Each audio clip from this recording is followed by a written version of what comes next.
Hi viewers, welcome back Achu's picture journey. നിങ്ങളുടെ കൂടെ നിന്നുകൊണ്ട് തന്നെ നിങ്ങളെ ചതിക്കണം, നിങ്ങൾക്ക് മോശം വരണമെന്ന് ആഗ്രഹിക്കുന്ന ആ ഒരു ശത്രു ആരാണ് എന്ന് നോക്കാനാണ് ഇവിടെ ഒരു വ്യക്തി സ്വന്തം കാര്യങ്ങളെക്കാട്ടിയും കൂടുതൽ മറ്റുള്ളവരുടെ ലൈഫിൽ എന്താണ് നടക്കുന്നത് എന്ന് നോക്കാനാണ് ഇഷ്ടപ്പെടുന്നത്.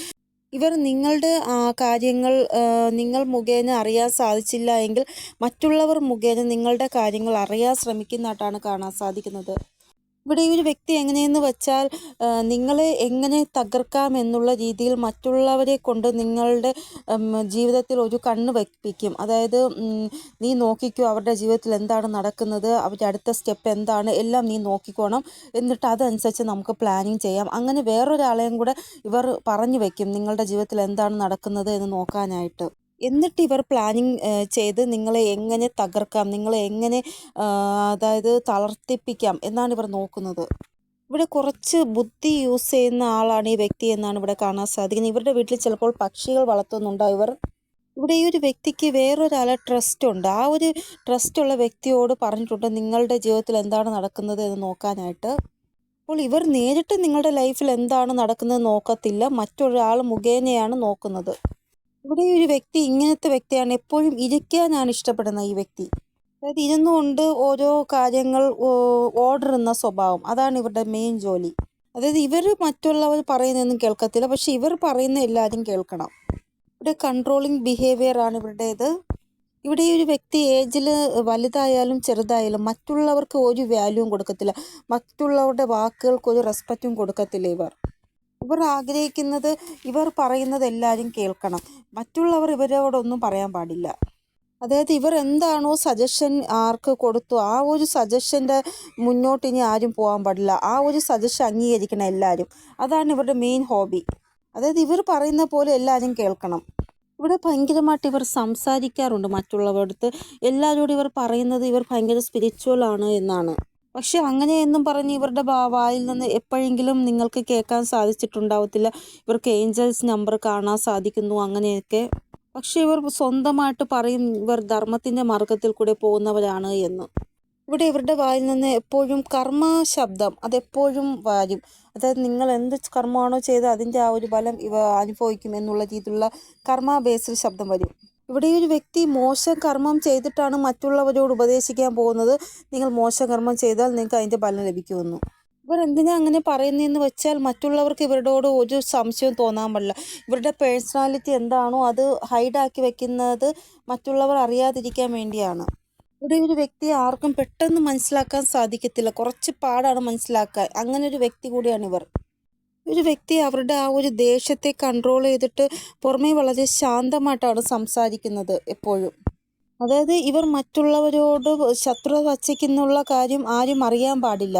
അതുകൊണ്ട് ഓപ്പണായിട്ട് ഒരിക്കലും ഇവർ നിങ്ങളോട് ശത്രുത ഉള്ളത് കാര്യം കാണിക്കത്തില്ല. നിങ്ങളോട് വളരെ ശാന്തമായിട്ട് സംസാരിക്കും. പക്ഷേ ഉള്ളിൻ്റെ ഉള്ളിൽ നിങ്ങളോട് ശത്രുഭാവമാണ് വച്ചിരിക്കുന്നത് നിങ്ങൾക്കറിയത്തില്ല, ഇവർക്കറിയാം. ഇവർക്ക് മറ്റുള്ളവരോട് എന്തെങ്കിലും മോശം ചെയ്യണമെങ്കിൽ ഇവർ നേരിട്ട് ചെയ്യത്തില്ല, വേറൊരാൾ മുഖേന അല്ലെങ്കിൽ ആരും അറിയാതെ ഇവർ ചെയ്യും. ഇവിടെ ഇവർക്ക് നിങ്ങളോട് എന്തെങ്കിലും പറയാനുണ്ടെങ്കിലും നേരിട്ട് പറയത്തില്ല, വേറൊരാൾ മുഖേനയായിരിക്കും പറയിപ്പിക്കണം നിങ്ങളെ അടുത്ത്. ഇവിടെ ഇവർ കൂടുതൽ സമയം ഇരിക്കുന്നതായിട്ടാണ് കാണാൻ സാധിക്കുന്നത്. എനിക്ക് തോന്നുന്നു ബാക്ക് പ്രോബ്ലം എന്തെങ്കിലും ഉണ്ടായിരിക്കും ഇവർക്ക്. ഇവിടെ ഇവർക്ക് ആദ്യമേ ദൈവം ഇവർ ചെയ്ത കർമ്മത്തിൻ്റെ ആ ഒരു ബലം കൊടുത്തു കഴിഞ്ഞു. ആദ്യം ഇവരോട് ദൈവം പറഞ്ഞു നീ ചെയ്യുന്ന തെറ്റാണ്, നീ അങ്ങനെ ചെയ്യരുതെന്ന്. പക്ഷേ കേട്ടില്ല. പക്ഷേ കർമ്മം ലഭിക്കാൻ തുടങ്ങി, അതായത് ചെയ്ത കർമ്മത്തിൻ്റെ ബലം ലഭിക്കാൻ തുടങ്ങി എന്നാണ് ഇവിടെ കാണാൻ സാധിക്കുന്നത്.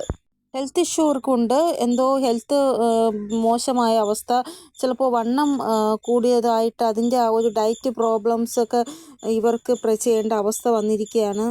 ഇവിടെ ഇവർക്ക് ചിലപ്പോൾ ബാക്ക് പെയിൻ അത് ഉറപ്പായിട്ടും ഉണ്ടാകുമെന്നാണ് ഏഞ്ചൽസ് പറയുന്നത്. ഇവിടെ ഇവർക്ക് ഈ ഒരു ബാക്ക് പ്രോബ്ലം ഉണ്ടായത് കൊണ്ടാണ് എല്ലായിടവും ഇവർ ഇരിക്കുന്നത്. ഇവിടെ ഇൻസെക്യൂരിറ്റി ഇവർക്ക് ഒത്തിരി ഉണ്ട്, അതുകൊണ്ട് തന്നെ ഇവരുടെ യഥാർത്ഥ സ്വഭാവം എപ്പോഴും മറഞ്ഞിരിക്കുകയാണ് ചെയ്യുന്നത്. എന്തായാലും ഈ ഒരു വ്യക്തി വളരെ ഫേക്ക് ആയിട്ടുള്ള ഒരു വ്യക്തിയാണ്. ഇവിടെ ഇവർക്ക് ദൈവം ഒരു സൂചന കൊടുത്തിട്ടുണ്ട് നിങ്ങൾ പോകുന്ന വഴി തെറ്റാണ് എന്നുള്ള രീതിയിൽ. പക്ഷേ ഇവർ ആ ഒരു കാര്യം കേൾക്കാതിരിക്കുന്നതായിട്ടാണ് കാണാൻ സാധിക്കുന്നത്. അപ്പോൾ എന്തായാലും ദൈവ കർമ്മബലം കൊടുക്കും എന്ന് തന്നെയാണ് കാണാൻ സാധിക്കുന്നത്. ചില ആൾക്കാർക്ക് കർമ്മബലം കിട്ടിക്കഴിഞ്ഞിരിക്കുകയാണ്. മെയിനായിട്ട് ഹെൽത്ത് ഇഷ്യൂ എന്തോ ഉണ്ടായതായിട്ടാണ് കാണാൻ സാധിക്കുന്നത്. ഇവിടെ ഒന്നുകിൽ ഇവർക്ക് എന്തോ വലിയൊരു പരിവർത്തനം സംഭവിച്ചിട്ടുണ്ട്, ഹെൽത്ത് റിലേറ്റഡ് ആയിട്ട്. അതുകൊണ്ടാണ് എപ്പോഴും ഇവർ ഇരിക്കുന്നത്. മെയിനായിട്ട് എനിക്ക് ബാക്ക് പെയിൻ ഉള്ളതായിട്ടാണ് കാണാൻ സാധിക്കുന്നത്. പിന്നെ ചില ആൾക്കാരുടെ ഹെൽത്ത് ഇഷ്യൂ വളരെ വലുതായിട്ടാണ് ബാധിച്ചിരിക്കുന്നത്. ഇവർ ബെഡിൽ തന്നെ ഇരുന്നുകൊണ്ട് ആഹാരം കഴിക്കുന്നതായിട്ടും വെള്ളം കുടിക്കുന്നതായിട്ടും എല്ലാം ബെഡിൽ ഇരുന്നുകൊണ്ട് തന്നെ അങ്ങനെയാണ് കാണാൻ സാധിക്കുന്നത്. ഇവിടെ മറ്റുള്ളവരുടെ ആശ്രയമില്ലാതെ ഇവർക്കൊന്നും ചെയ്യാൻ പറ്റാതെ ബെഡിൽ തന്നെ കിടക്കുന്ന ആ ഒരു അവസ്ഥയാണ് കാണാൻ സാധിക്കുന്നത്. ദൈവം ആദ്യമേ ഇവർക്കൊരു സൂചന കൊടുത്തതാണ് ഇവർ ചെയ്യുന്ന തെറ്റാണ് എന്ന്. പക്ഷെ അപ്പോൾ ഇവർ അത് കേട്ടില്ല. അപ്പോൾ നിങ്ങൾ നോട്ടീസ് ചെയ്യുക, രണ്ട് മുഖമുള്ള ആ ഒരു വ്യക്തി ആരാണോ അവർ ഉറപ്പായിട്ടും അവരുടെ ആ ഒരു കർമ്മഫലം അവർക്ക് ലഭിച്ച് കഴിഞ്ഞിരിക്കുകയാണ്. അവർ ഇപ്പോൾ ബെഡിൽ തന്നെ കിടന്ന് റെസ്റ്റ് എടുക്കുകയാണ്. എല്ലാ ആഹാരവും കഴിക്കുന്നതും എല്ലാം കിടന്നുകൊണ്ടാണ്. അത്രമാത്രം ബുദ്ധിമുട്ട് ഹെൽത്ത് ഇഷ്യൂവിൽ അവർ അനുഭവിക്കുന്നതായിട്ടാണ് കാണാൻ സാധിക്കുന്നത്. നിങ്ങൾ പല പ്രാവശ്യവും ഈ ഒരു വ്യക്തിക്ക് നല്ലത് വരാൻ വേണ്ടി പ്രാർത്ഥിച്ചിട്ടുണ്ട്. അസുഖം എന്തെങ്കിലും ചെറിയ രീതിയിൽ വന്നിട്ടുണ്ടെങ്കിൽ നിങ്ങൾ അവരുടെ അസുഖം മാറാൻ വേണ്ടിയൊക്കെ പ്രാർത്ഥിച്ചിട്ടുണ്ട്. പക്ഷേ നിങ്ങൾക്ക് ദൈവം അപ്പോൾ കാണിച്ചു തരും ഈ ഒരു വ്യക്തി ഇത്ര മോശം വ്യക്തിയാണ്, അയ്യോ ഞാൻ ഇവർക്ക് വേണ്ടിയാണല്ലോ പ്രാർത്ഥിച്ചതെന്ന് നിങ്ങൾക്ക് അപ്പോൾ തോന്നിയിട്ടും ഉണ്ടാകും. അങ്ങനെയും സാഹചര്യം നിങ്ങളുടെ മുന്നിൽ വന്നിട്ടുണ്ട്. എപ്പോഴൊക്കെ നിങ്ങൾ ഇവരുടെ നന്മ ആഗ്രഹിച്ചിട്ടുണ്ടോ അപ്പോഴൊക്കെ നിങ്ങൾ 2 അടി പിറകിലോട്ട് വന്നിട്ടുണ്ട്. കാരണം ഇവരുടെ ആ ഒരു സ്വഭാവം തന്നെയാണ്. നിങ്ങൾ എപ്പോഴൊക്കെ നന്മ ആഗ്രഹിക്കും ഇവരുടെ ആ ഒരു സ്വഭാവത്തിലൂടെ ഇവർ നിങ്ങൾക്ക് മനസ്സിലാക്കി തരും ഇവർ ഒരിക്കലും നന്മയ്ക്ക് പാത്രമായിട്ടുള്ള ആളല്ല എന്ന്. അപ്പോൾ നിങ്ങൾ 2 അടി പിറകിലോട്ട് വരും. നിങ്ങളുടെ സ്വഭാവം എങ്ങനെയെന്ന് വെച്ചാൽ പല സമയവും നിങ്ങൾ ഇവർ ചെയ്യുന്ന തെറ്റുകളെല്ലാം ഫൊർഗീവ് ചെയ്യുന്നു. എന്നിട്ട് നിങ്ങൾ വിചാരിക്കുന്നത് ആ സമയത്തിൻ്റെയും ആ ഒരു സാഹചര്യത്തിൻ്റെയും കാരണമായിരിക്കും ഇവർ എന്നോട് തെറ്റ് ചെയ്തതെന്ന് വിചാരിക്കുന്നു. പക്ഷേ പിന്നെയും നിങ്ങൾക്ക് മനസ്സിലാകുന്നു ഇവർ ഒരിക്കലും അങ്ങനെ ചെയ്തതല്ല, മനഃപൂർവ്വം ചെയ്തതാണ് മനസ്സിലാകുന്നു. വീണ്ടും നിങ്ങൾ ക്ഷമിക്കുന്നു, വീണ്ടും ഇവർക്ക് വേണ്ടി പ്രാർത്ഥിക്കുന്നു. ഇവിടെ ഇങ്ങനെ ഒരു പാറ്റേൺ നടന്നുകൊണ്ടിരിക്കുകയായിരുന്നു. ഇവിടെ പല പ്രാവശ്യവും ഈ ഒരു വ്യക്തിയോട് സംസാരിക്കുമ്പോൾ ഈശോ നിങ്ങൾക്ക് സൂചന തരുമായിരുന്നു. അതായത് ഈ വ്യക്തിയോട് നിങ്ങൾ സംസാരിക്കുന്നത് വിട്ട് കളയണം, കാരണം ഈ ഒരു വ്യക്തി മുന്നോട്ട് പോയിട്ട് നിങ്ങൾക്ക് നല്ലതായിട്ടല്ല വരുന്നത് എന്ന് ഈശോ നിങ്ങൾക്ക് സൂചന തന്നിട്ടുണ്ടായിരുന്നു. ഇവിടെ ആരുടെയും മുന്നിൽ ഇവരുടെ യഥാർത്ഥ സ്വഭാവം വരരുത് എന്നാണ് ഇവർ ആഗ്രഹിക്കുന്നത്. അത്രമാത്രം എല്ലാ കാര്യങ്ങളും ഹൈഡാക്കിയാണ് ഇവർ വയ്ക്കുന്നത്. അതുകൊണ്ട് തന്നെ ചില ആൾക്കാർക്ക് മാത്രമേ ഇവരുടെ യഥാർത്ഥ സ്വഭാവം അറിയാവുള്ളൂ. ബാക്കി ആൾക്കാരുടെയൊക്കെ മനസ്സിൽ ഇവർ ഇപ്പോൾ നല്ലൊരു പേഴ്സണാണ്. ഇവിടെ ഇതുവരെയും കർമ്മഫലം കിട്ടാത്ത ആൾക്കാരാണെങ്കിൽ ഇപ്പോൾ വിചാരിക്കുന്നത് എല്ലാം എൻ്റെ പ്ലാനിങ് അനുസരിച്ചാണ് മുന്നോട്ട് പോകുന്നത് എന്ന്. എപ്പോഴാണ് ഇവരുടെ പ്ലാനിങ്ങിൽ മാറ്റം വരുന്നത്, എപ്പോഴാണ് ദൈവം ഇവർക്ക് കർമ്മഫലം കൊടുക്കാൻ പോകുന്നതെന്ന് ഇവർക്ക് അറിയത്തില്ല. പക്ഷേ ഇവർ ഭയങ്കര കോൺഫിഡൻസോടെ മുന്നോട്ട് പോവുകയാണ്. ഞാൻ ആഗ്രഹിക്കുന്ന പോലെ എല്ലാം നടക്കുന്നുണ്ട് എന്നുള്ള രീതിയിൽ. ഇവിടെ ഇങ്ങനെ ഭയങ്കര കാപഢ്യം നിറഞ്ഞ ആൾക്കാരുടെ ജീവിതത്തിൽ ശ്രദ്ധ കേന്ദ്രീകരിക്കുന്ന വിട്ടിട്ട് നിങ്ങൾ ഇനി നിങ്ങളുടെ കർമ്മത്തിൽ ശ്രദ്ധിക്കുക. അവരെന്തോ ചെയ്തുകൊണ്ട് പോട്ടെ, നമ്മൾ ദൈവത്തിൽ വിശ്വസിച്ച് നമ്മുടെ കർമ്മം എന്താണോ അത് നല്ല രീതിയിൽ ചെയ്യുക. കാരണം ഇങ്ങനെയുള്ള ആൾക്കാർക്ക് ശ്രദ്ധ കൊടുക്കാൻ പോയി നമ്മുടെ നല്ല കർമ്മം നമ്മൾ വേസ്റ്റ് ചെയ്യുകയാണ്. അതുകൊണ്ട് ഇനി ഇങ്ങനെയുള്ള ആൾക്കാർക്ക് ശ്രദ്ധ കൊടുക്കാൻ പോകും നിങ്ങൾ. ഇവിടെ ഇവരുടെ പാസ്റ്റ് വളരെ നല്ലതായിട്ടല്ല മുന്നോട്ട് പോയത് എന്നാണ് കാണാൻ സാധിക്കുന്നത്. പാസ്റ്റിൽ ഇവർ എന്തൊക്കെയോ നഷ്ടങ്ങൾ സഹിച്ചിട്ടുണ്ട്, പല പ്രശ്നങ്ങളും ഇവർ നേരിട്ടുണ്ട് എന്നാണ് ഇവിടെ കാണാൻ സാധിക്കുന്നത്. എനിക്ക് തോന്നുന്നു 2 രീതിയിലുള്ള വ്യക്തികളുണ്ട്. അതായത് 2 വ്യക്തികൾക്ക് പെട്ടെന്ന് നഷ്ടം സംഭവിച്ചു. അപ്പോൾ ആ നഷ്ടം നികത്താൻ വേണ്ടി ഒരു വ്യക്തി ഷോർട്ട് കട്ട് എടുക്കും. അതായത് എങ്ങനെ ഷോർട്ട് കട്ടിൽ എൻ്റെ നഷ്ടം നികത്താം, മറ്റേ വ്യക്തി എങ്ങനെ കഠിനാധ്വാനം കൊണ്ട് എൻ്റെ ആ ഒരു നഷ്ടം നികത്താമെന്ന് ചിന്തിക്കും. ഇതിൽ ആ ഒരു ഫസ്റ്റ് പറഞ്ഞ ആ ഒരു ഷോർട്ട് കട്ട് എടുത്ത വ്യക്തിയാണ് ഈ ഒരു 2 മുഖമുള്ള ഈ ഒരു വ്യക്തി. നിങ്ങൾ കഠിനാധ്വാനം ചെയ്താണ് ഇതുവരെ മുന്നോട്ട് വന്നത്, പക്ഷെ അവർ ഷോർട്ട് കട്ട് എടുത്താണ് വന്നത്. ഇവരുടെ സ്വഭാവം എങ്ങനെയെന്ന് വെച്ചാൽ എല്ലാം പെട്ടെന്ന് കിട്ടണം, പെട്ടെന്ന് എല്ലാ സന്തോഷവും ലഭിക്കണം. ഒരു വ്യക്തി ലോട്ടറിയിൽ വിശ്വസിക്കുന്നുണ്ടെങ്കിൽ ഒരു വ്യക്തി കഠിനാധ്വാനത്തിലാണ് വിശ്വസിക്കുന്നത്. ഒരു വ്യക്തി വിശ്വസിക്കുന്നത് ഇന്ന് എനിക്ക് എത്ര തന്നെ പാഠം തോന്നിയാലും നാളെ എനിക്ക് നല്ലൊരു ബലം ലഭിക്കും. പക്ഷേ ഒരു വ്യക്തിയാണെങ്കിൽ പെട്ടെന്ന് എങ്ങനെ ക്യാഷ് ഉണ്ടാക്കാം അതിലാണ് ചിന്ത കേന്ദ്രീകരിച്ചിരിക്കുന്നത്. ഏതൊക്കെ മോശം സിറ്റുവേഷനിൽ നിങ്ങൾ സ്റ്റക്കാക്കിയിട്ടുണ്ടോ ഇങ്ങനെയുള്ള ആൾക്കാർ കാരണം, ഇല്ലെങ്കിൽ ഇങ്ങനെയുള്ള ആൾക്കാർ സാഹചര്യങ്ങൾ ക്രിയേറ്റ് ചെയ്യും നിങ്ങളെ സ്റ്റക്കാക്കാൻ. അപ്പോഴെല്ലാം ഈശ്വരൻ ഏതെങ്കിലും രീതിയിൽ നിങ്ങളെ സഹായിച്ച് ആ ഒരു മോശം സിറ്റുവേഷൻ പുറത്തു കൊണ്ടുവന്നിട്ടുണ്ട്. അപ്പോൾ നിങ്ങൾ എവിടെയൊക്കെയാണോ സ്റ്റക്ക് സിറ്റുവേഷനിൽ ഇരിക്കുന്നത് അപ്പോഴെല്ലാം നിങ്ങളുടെ ആ ഒരു സാഹചര്യം യൂണിവേഴ്സിൻ്റെ മുമ്പിൽ സറണ്ടർ ചെയ്യുക. അപ്പോൾ യൂണിവേഴ്സ് ആ ഒരു സാഹചര്യത്തിൽ നിന്ന് പുറത്തു വരാൻ എന്തെങ്കിലും ഒരു ഐഡിയ അല്ലെങ്കിൽ ആരെങ്കിലും നിങ്ങളുടെ അടുത്തേക്ക് അയക്കുന്നതാണ്. ഇവിടെ ഇതിനു മുമ്പേ ഈ ഒരു വ്യക്തിക്ക് എന്തെങ്കിലും വലിയൊരു ഹെൽത്ത് ഇഷ്യൂ വന്നിട്ടുണ്ട് എങ്കിൽ, ഈ ഒരു വ്യക്തി ഹോസ്പിറ്റലിൽ ആയിട്ടുണ്ട് എങ്കിൽ നിങ്ങൾ ഇവർക്ക് വേണ്ടി പ്രാർത്ഥിച്ചതായിട്ടാണ് കാണാൻ സാധിക്കുന്നത്. ഇവരുടെ ആ ഒരു ഹെൽത്ത് നേരെയാകാൻ വേണ്ടി. ഇവിടെ ഈ ഒരു വ്യക്തിക്ക് അസുഖം വന്നപ്പോൾ നിങ്ങൾ ഇവരെ സേവിച്ചതായിട്ടും കാണാൻ സാധിക്കുന്നു. എന്തായാലും ഈ ഒരു വ്യക്തി ഇങ്ങനെ ഒരു വ്യക്തിയാണ്. നിങ്ങളുടെ ആ ഒരു തകർച്ചയാണ് ഇവർ ഇഷ്ടപ്പെടുന്നത്.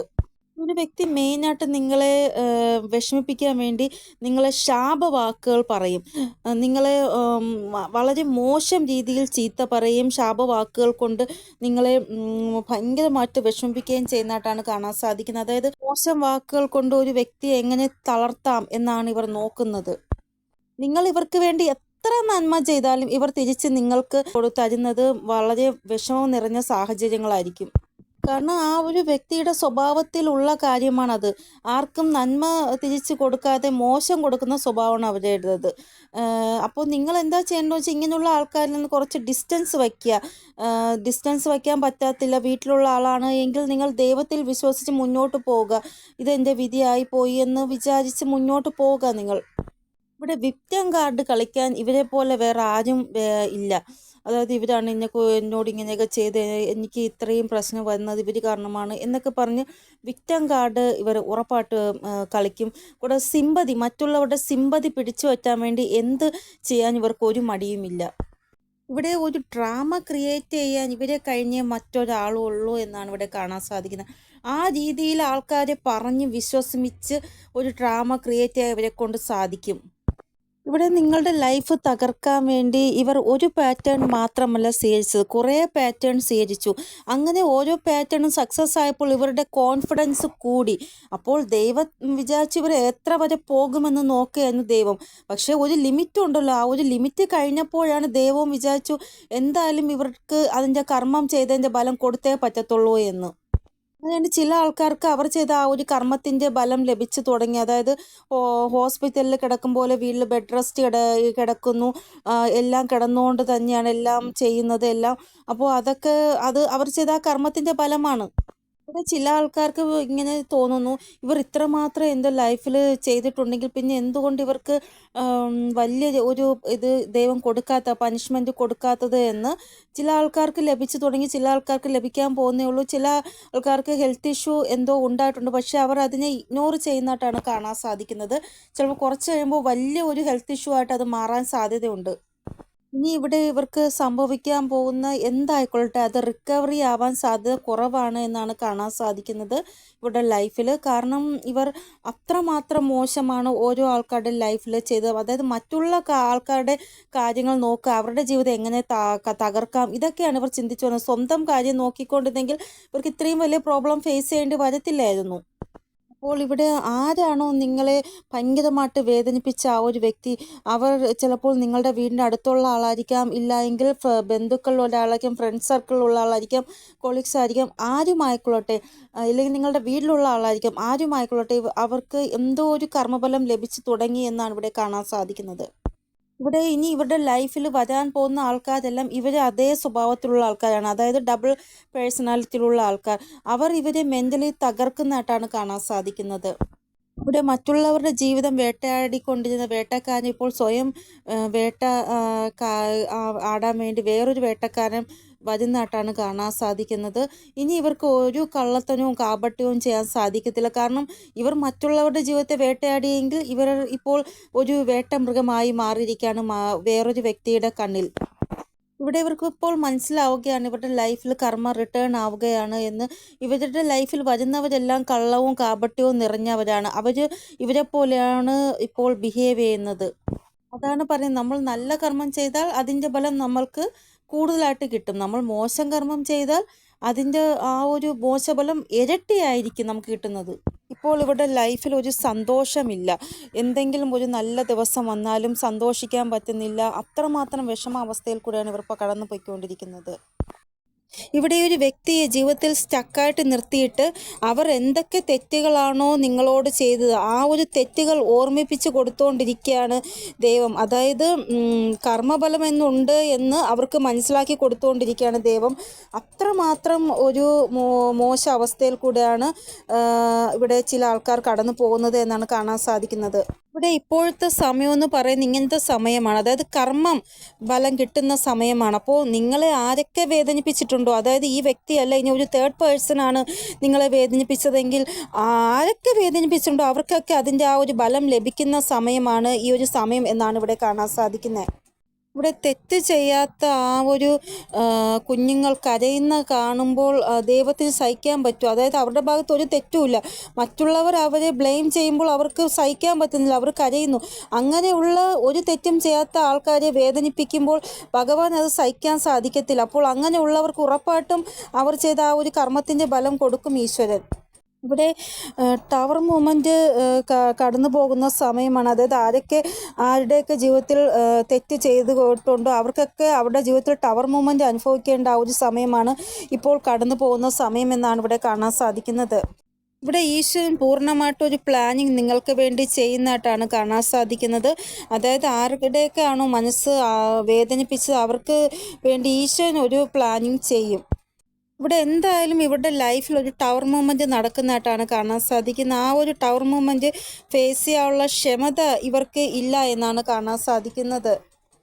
ഇവിടെ നമ്മുടെ ദേഷ്യം തീർക്കാനുള്ള ഒരു വസ്തുവല്ല മറ്റൊരു വ്യക്തി. അത് ഈ ഒരു വ്യക്തി മനസ്സിലാക്കിയില്ല. നിങ്ങൾ ഒരു ശത്രുവായി കണ്ട് ഇവരുടെ ദേഷ്യം എല്ലാം തീർത്തത് നിങ്ങളിലാണ്. ഇവിടെ ഈ ഒരു വ്യക്തി നിങ്ങളുടെ അടുത്ത് വന്ന് മാപ്പൊന്നും പറയത്തില്ല, പക്ഷെ ഇവർ നിങ്ങളോട് ചെയ്ത തെറ്റായി പോയെന്ന് സ്വയം സ്വീകരിക്കും. ഇവിടെ ഒരു വ്യക്തിക്ക് കുറേ പ്രാവശ്യം ഈശ്വരൻ സൂചന കൊടുത്തു, അതായത് നിങ്ങൾ ചെയ്യുന്ന തെറ്റാണ് എന്ന്. പക്ഷേ ഒരു വ്യക്തി അത് കേട്ടില്ല. അതാണ് പറയുന്നത് സമയമെന്നുണ്ട് എന്ന്. ആ ഒരു സമയമായപ്പോൾ തിരിച്ചടി കിട്ടി ഇവർക്ക്. ഇവിടെ കുറച്ച് സമയം മുന്നുള്ള കാര്യമാണ് ഞാൻ പറയുന്നത്. ഇവർ ഏതോ ഒരു വസ്തു വാങ്ങിച്ചു. ആ ഒരു വസ്തു വാങ്ങിച്ച ശേഷം ഇവരുടെ വീട്ടിൽ എന്തോ വലിയൊരു സെലിബ്രേഷൻ നടന്നതായിട്ടാണ് കാണാൻ സാധിക്കുന്നത്. ഇവിടെ എന്തായാലും ഇവർ എന്താ ചെയ്യുന്നതെന്ന് വെച്ചാൽ വലിയ എന്തോ ഒരു കാര്യം ഇവർ ചെയ്തതിൻ്റെ ആ ഒരു സെലിബ്രേഷൻ നടത്തി. ആ ഒരു സെലിബ്രേഷനിൽ ഒത്തിരി പൈസ വാരി എറിഞ്ഞു. ഇവരുടെ സ്വഭാവം എങ്ങനെയാണെന്ന് വെച്ചാൽ ക്യാഷ് കൊടുത്ത ആൾക്കാരെ കൂടെ നിർത്തുക, ഷോ ഓഫ് ചെയ്യുന്ന സ്വഭാവം. അതായത് ക്യാഷ് കൊടുത്ത ആൾക്കാർ കൂടെ നിൽക്കും എന്നുള്ള രീതിയിൽ, ക്യാഷ് ഉണ്ട് എന്ന് കാണിക്കുന്ന രീതിയിലൊക്കെ ഇവർ ഇങ്ങനെ ചെയ്യുന്നതായിട്ട് കാണാൻ സാധിക്കും. അങ്ങനെ ഇവർ എന്തോ ഒരു കാര്യം ഈ കഴിഞ്ഞു പോയ സമയത്ത് ചെയ്തിട്ടുണ്ട്. അതായത് ഇവരുടെ കയ്യിൽ ക്യാഷ് ഉണ്ട്, ഇവരുടെ കൂടെ നിൽക്കാം എന്ന് ആൾക്കാർക്ക് തോന്നത്തില്ല. അങ്ങനെ കാശ് കാണിച്ച ആൾക്കാരെ കൂടെ നിർത്തുന്ന സ്വഭാവം. അപ്പോൾ ഇങ്ങനെയുള്ള ആൾക്കാരിൽ നിന്ന് കുറച്ച് ഡിസ്റ്റൻസ് വച്ചിരിക്കുക. ഉറപ്പായിട്ടും വളരെ പെട്ടെന്ന് തന്നെ നിങ്ങൾക്കൊരു ജസ്റ്റിസിൻ്റെ വാർത്ത കിട്ടുന്നതാണ്. അപ്പോൾ ഇതാണ് റീഡിംഗ്. നിങ്ങൾക്ക് എന്തെങ്കിലും ഗൈഡൻസ് കിട്ടിക്കാണുമെന്ന് വിചാരിക്കുന്ന റീഡിങ്ങിലൂടെ ഇനിയൊരു പുതിയ റീഡിങ്ങുമായി വരുന്നത് വരെ എല്ലാവർക്കും ബൈ. ഓം നമസ്തേ. Thank you so much.